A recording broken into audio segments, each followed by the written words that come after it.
Yeah, I think Izzo deserves all the credit because they didn't add a lot of new players on special teams necessarily. It's just the players that they had in place.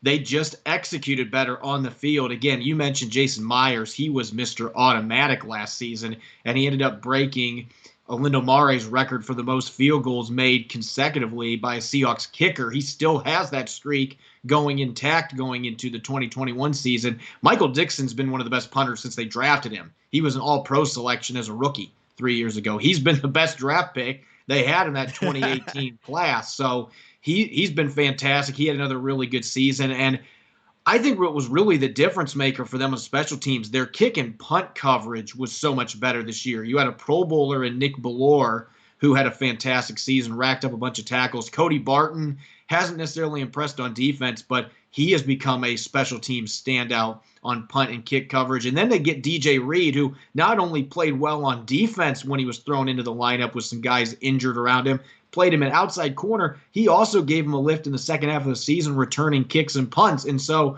everything across the board improved for the Seahawks on special teams. And a good majority of those players are under contract for next season, and Izzo is now the full-time special teams coach. They couldn't go back to Schneider at this point. They had to keep Izzo in there with the job that he did, and it's not surprising when you consider how great of a special teams player that he was on the field. Oh, yeah. Playing in the AFC East, and he has translated that to his coaching, and absolutely the most improved part of this football team in 2020.